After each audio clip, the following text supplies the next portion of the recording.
마음속에 어려움이 있을 때 마음속에 어려움이 있을 때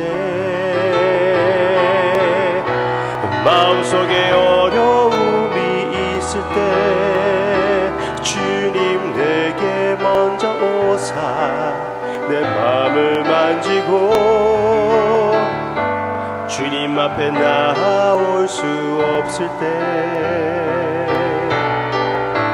주님 앞에 나올 수 없을 때 주님 앞에 나올 수 없을 때 주님 날 먼저 안으시네.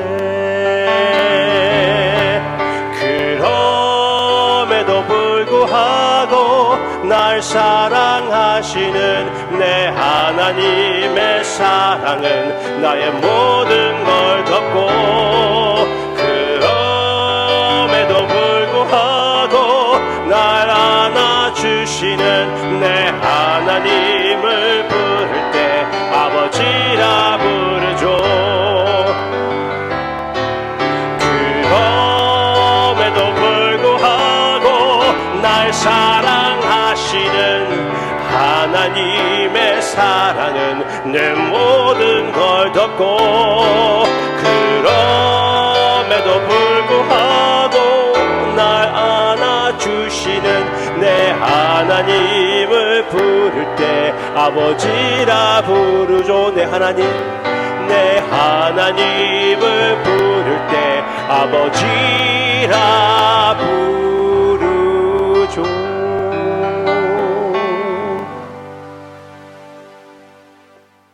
하나님과 주 예수 그리스도의 종 야고보는 흩어져 있는 12지파에게 문안하노라. 내 형제들아, 너희가 여러 가지 시험을 당하거든 온전히 기쁘게 여기라. 이는 너희 믿음의 시련이 인내를 만들어내는 줄 너희가 알미라. 인내를 온전히 이루라. 이는 너희로 온전하고 구비하여 조금도 부족함이 없게 하려 함이라.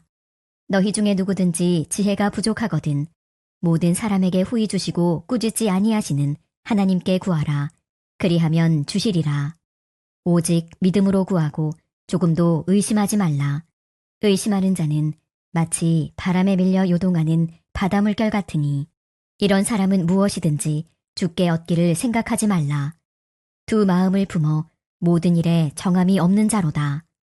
낮은 형제는 자기의 높음을 자랑하고 부한 자는 자기의 낮아짐을 자랑할지니 이는 그가 풀의 꽃과 같이 지나감이라. 해가 돋고 뜨거운 바람이 불어 풀을 말리면 꽃이 떨어져 그 모양의 아름다움이 없어지나니 부한 자도 그 행하는 일에 이와 같이 쇠잔하리라. 시험을 참는 자는 복이 있나니 이는 시련을 견디어낸 자가 주께서 자기를 사랑하는 자들에게 약속하신 생명의 면류관을 얻을 것이기 때문이라. 사람이 시험을 받을 때에 내가 하나님께 시험을 받는다 하지 말지니 하나님은 악에게 시험을 받지도 아니하시고 친히 아무도 시험하지 아니하시느니라. 오직 각 사람이 시험을 받는 것은 자기 욕심에 끌려 미혹됨이니 욕심이 잉태한즉 죄를 낳고 죄가 장성한즉 사망을 낳느니라. 내 사랑하는 형제들아, 속지 말라. 온갖 좋은 은사와 온전한 선물이 다 위로부터 빛들의 아버지께로부터 내려오나니 그는 변함도 없으시고 회전하는 그림자도 없으시니라. 그가 그 피조물 중에 우리로 한 첫 열매가 되게 하시려고 자기의 뜻을 따라 진리의 말씀으로 우리를 낳으셨느니라. 내 사랑하는 형제들아, 너희가 알지니 사람마다 듣기는 속히 하고 말하기는 더디하며 성내기도 더디하라. 사람이 성내는 것이 하나님의 의를 이루지 못함이라. 그러므로 모든 더러운 것과 넘치는 악을 내버리고 너희 영혼을 능히 구원할 바 마음에 심어진 말씀을 온유함으로 받으라. 너희는 말씀을 행하는 자가 되고 듣기만 하여 자신을 속이는 자가 되지 말라. 누구든지 말씀을 듣고 행하지 아니하면 그는 거울로 자기의 생긴 얼굴을 보는 사람과 같아서 제 자신을 보고 가서 그 모습이 어떠했는지를 곧 잊어버리거니와 자유롭게 하는 온전한 율법을 들여다보고 있는 자는 듣고 잊어버리는 자가 아니요 실천하는 자니 이 사람은 그 행하는 일에 복을 받으리라. 누구든지 스스로 경건하다 생각하며 자기 혀를 재갈 물리지 아니하고 자기 마음을 속이면 이 사람의 경건은 헛것이라. 하나님 아버지 앞에서 정결하고 더러움이 없는 경건은 곧 고아와 과부를 그 환난 중에 돌보고 또 자기를 지켜 세속에 물들지 아니하는 그것이니라. 부에노스 디아스, 사랑하는 믿음의 가정 여러분, 오늘 우리는 야고보서 1장 전체를 통해 흔들리는 시대 속에서 믿는 자가 어떻게 믿음을 지키며 성숙해져 가는지 함께 살펴보고자 합니다. 야고보서는 흩어져 있는 12지파에게라고 1절에서 시작하고 있는데요. 이는 단순히 흩어진 위치를 설명하는 것이 아니라 박해 속에서 삶의 기반을 잃고 불안 속에서 살아가는 그리스도인의 현실을 보여주고 있습니다. 오늘 우리의 상황도 이와 크게 다르지 않을 것 같은데요. 경제적인 압박, 관계의 어려움 속, 그리고 신앙적인 갈등 속에서 흔들릴 때 하나님은 야고보서 1장을 통해 우리에게 하나님의 시선과 지혜를 허락해 주셨습니다. 2절의 야고보는 이렇게 얘기합니다. 여러 가지 시험을 당하거든 온전히 기쁘게 여기라. 시험이 기쁜 건 아닙니다. 그러나 성도는 시험이 만들어낼 결과가 선하기 때문에 기뻐할 수 있는 것이죠. 이어지는 말씀에서 그 이유가 설명됩니다. 3절에 믿음의 시련이 인내를 만들어내고, 그리고 4절에는요, 그 인내는 너희로 온전하고 구비하여 조금도 부족함이 없게 하려 함이라 라고 얘기했습니다. 여기서 시련은 금을 불로 연단할 때 사용되는 단어죠. 시험은 우리의 믿음을 약하게 만드는 게 아니라 믿음의 진짜 질을 드러내려고 더 단단하게 만드는 것이라고 얘기하는 것이죠. 그래서 믿는 자들은 시험 속에서 무너지지 않고 성숙해지는 겁니다. 고난은 성도의 믿음을 파괴하는 도구가 아니라 믿음을 완성하게 하는 도구가 되는 것이죠. 그러나 이 시험을 통과할 때는요, 지혜가 필요합니다. 야고보서는 5절에 얘기합니다. 너희 중에 누구든지 지혜가 부족하거든 모든 사람에게 후히 주시고 꾸짖지 아니하시는 하나님께 구하라. 여기서 말하는 지혜는요, 문제를 해결하는 기술이 아니고요, 고난을 하나님의 관점으로 해석할 수 있는 능력입니다. 그래서 반드시 하나님께 구해야 되는 것이죠. 그래서 6절에는요, 오직 믿음으로 구하고 조금도 의심하지 말라라고 얘기합니다. 이것은 인간적으로 완벽한 믿음을 요구하는 것이 아니라 6절에 나오는 의심은 마음이 둘로 나뉘는 상태를 얘기하는 거예요.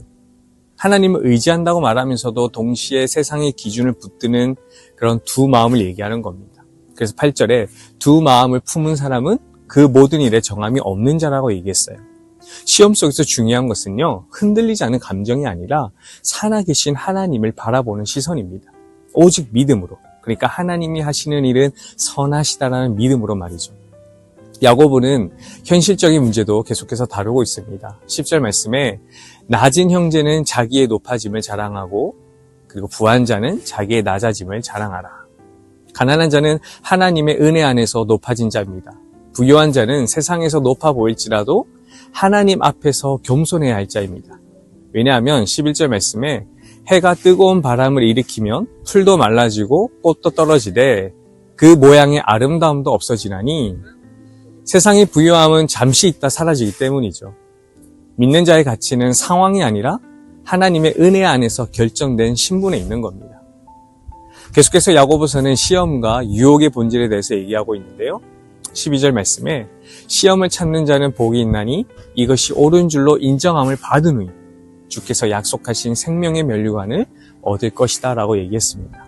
그런데 동시에 13절 말씀에 사람이 시험을 받을 때 내가 하나님께 시험을 받는다 하지 말지니 하나님은 악에게 시험을 받지도 아니하시고 친히 아무도 시험하지 아니하시니라 라고 못 박아 얘기하고 있습니다.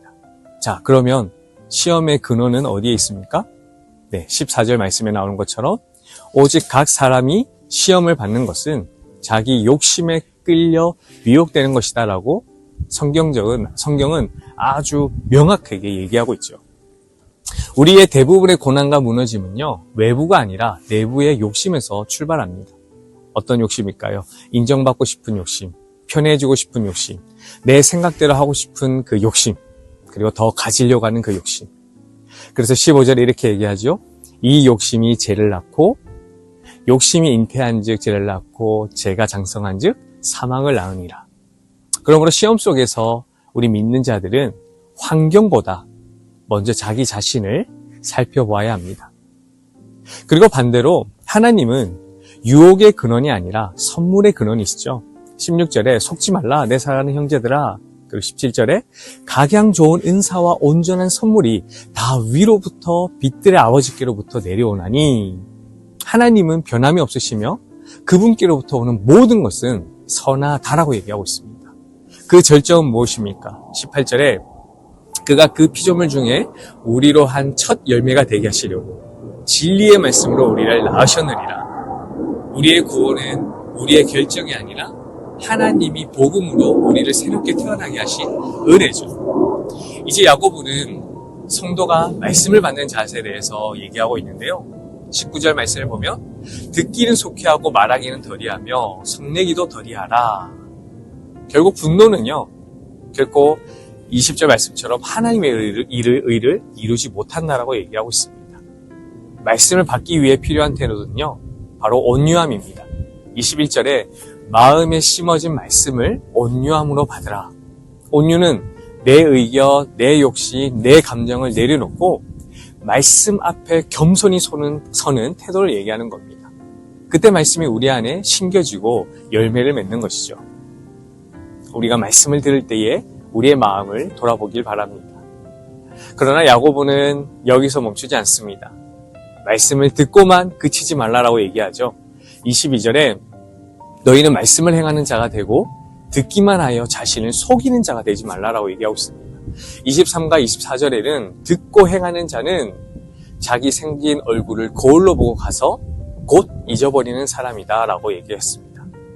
반면에 25절에는 자유하게 하는 온전한 율법을 들여다보고 그 안에 거하는 자는 듣고 잊어버리는 자가 아니요 행한 자이다. 그런데 그 행하는 일에 하나님께서는 복을 주신다라고 얘기하고 계시죠. 신앙의 성장은요, 듣는 양이 많냐가 아닙니다. 순종하는 양에서 나타나게 되어 있습니다. 그리고 야고보는 이제 마지막으로 참된 경건에 대해서 정의합니다. 26절에 누구든지 스스로 경건하다 생각하며 자기 혀를 제갈 물리지 아니하면 그 경건은 헛된 것이다 라고 얘기합니다. 결국 신앙은요, 말로써도 드러나는 거죠.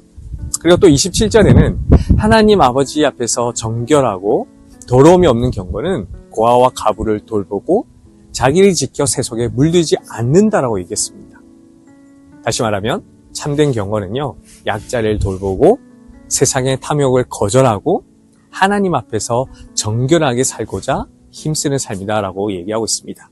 사랑하는 믿음의 가족 여러분, 야고보서 1장의 모든 말씀은요, 결국 우리를 예수 그리스도께로 이끌고 있습니다.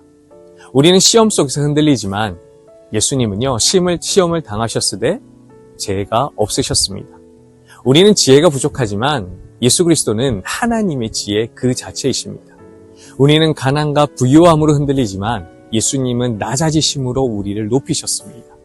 우리는 욕심이 죄를 낳지만 예수님의 완전한 순종이 생명을 낳습니다. 우리는 말씀을 듣고도 행하지 못하지만 예수님은 말씀이 육신이 되어 이 땅에서 완전한 순종을 보여주셨습니다.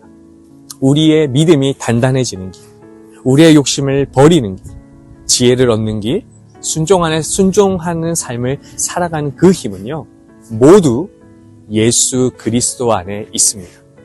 예수 그리스도 이것이 모든 것의 출발이자 우리의 종착지입니다.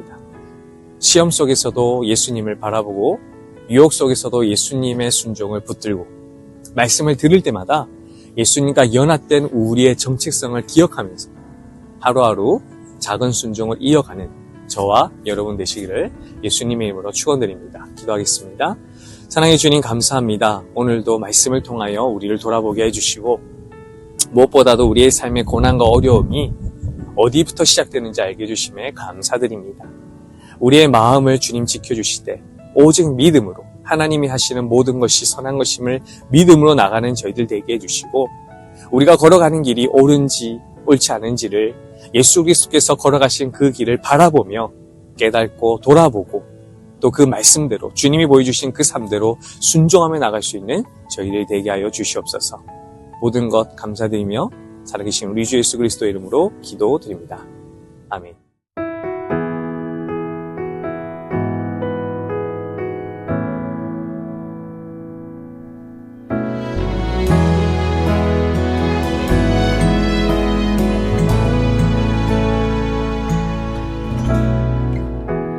모든 것 아시는 주님,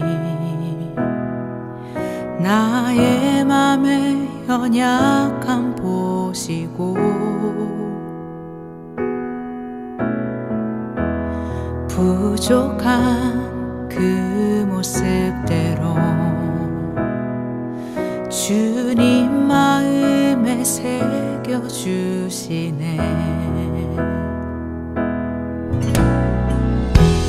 주님께 도로한 마음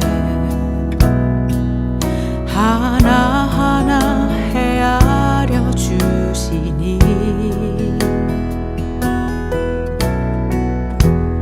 그 마음 그 아픔들을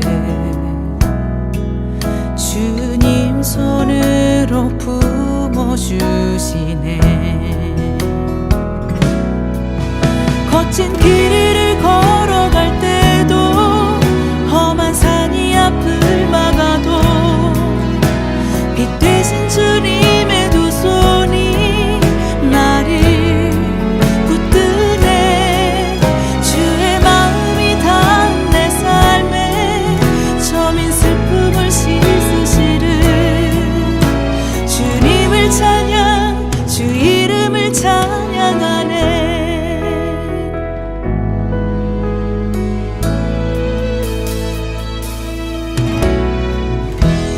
주님께 도로한 마음 하나하나 헤아려 주시니 그 마음 그 아픔들을 주님 손으로 품어주시네.